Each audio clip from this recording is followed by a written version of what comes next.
Exercice 7 donne un arrondi à 0,1 cm près de la longueur MB dans cette figure.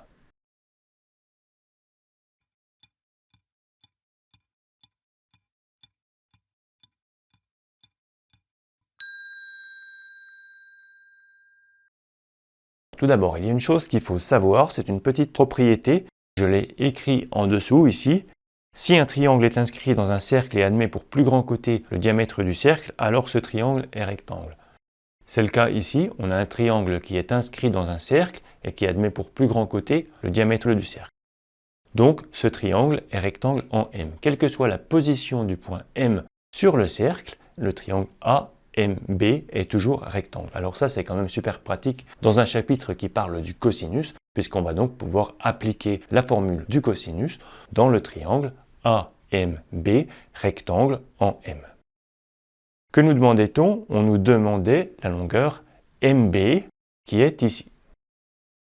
Ça ne va pas être super simple. C'est un exercice qui est un petit peu plus long que les précédents. On va faire tranquillement un petit dessin pour bien revoir les choses. On a un triangle comme ceci, A, M, B. Il est rectangle en M. On connaît l'angle ici qui mesure 25 degrés et OB qui mesure 4 cm. Si OB mesure 4 cm et que O est le centre du cercle, OB est un rayon du cercle et donc le diamètre AB fait 2 fois le rayon. Donc ça ne va pas beaucoup te surprendre si j'écris qu'ici, on a AB qui mesure 8 cm. Question, calculer la longueur MB. Là, c'est plus compliqué que dans les exercices précédents, puisque avec la formule du cosinus, on va être obligé de partir du point A, et puis ensuite on va calculer cosinus de A égale AM sur AB, côté adjacent sur hypoténuse. On va donc pouvoir ainsi calculer la longueur AM.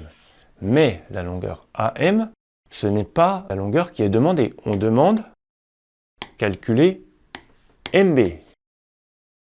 Donc c'est plus long parce qu'ensuite on va avoir cette longueur-là, c'est très bien. Et puis on va chercher cette longueur-là. C'est possible puisque le triangle est rectangle. Si tu te souviens bien ce qu'on a fait dans le chapitre précédent, tu dois être capable de calculer la longueur d'un troisième côté dans un triangle rectangle lorsque tu connais les longueurs des deux côtés. C'est quel théorème? C'est le théorème de Pythagore, bien sûr.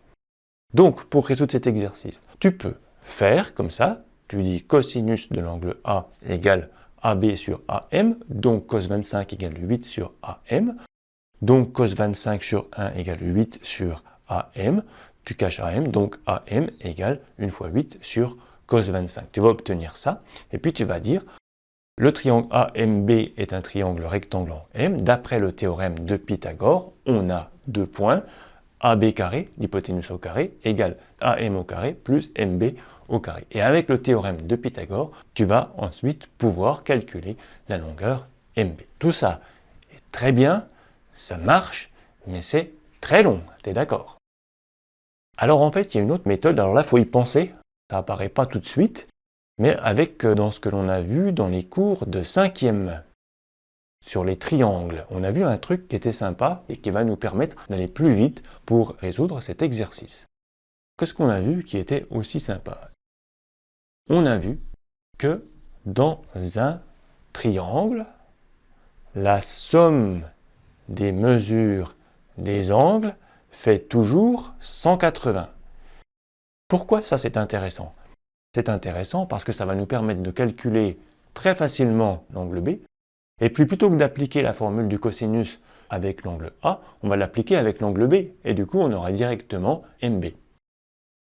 Tu écris ça comme ça. Dans un triangle, la somme des mesures des angles fait toujours 180 degrés. Donc on a A plus M plus B égale 180.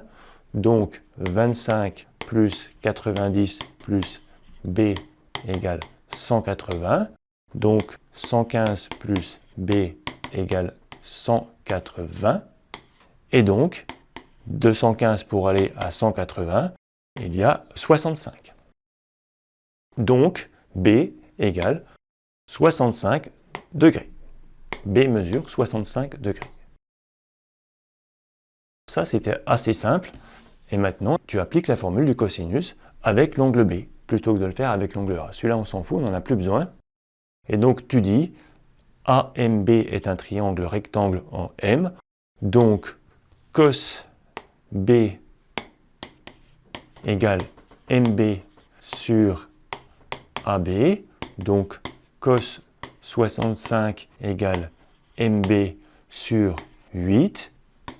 Donc, MB égale 8 fois cos 65 divisé par 1 avec un produit en croix. Donc, MB égale 8 fois cos 65, environ 3,38 cm. Et c'est encore plus précis qu'avec le théorème de Pythagore, puisqu'avec le théorème de Pythagore, tu aurais été obligé de prendre un arrondi pour calculer ensuite la longueur MB avec le théorème de Pythagore. Là, on n'a pas fait d'arrondi, on a juste l'arrondi final, donc c'est encore plus précis. Donc MB égale environ 3,38 cm dans cette figure. On nous demandait d'arrondir à 0,1 près, donc c'est 3,4.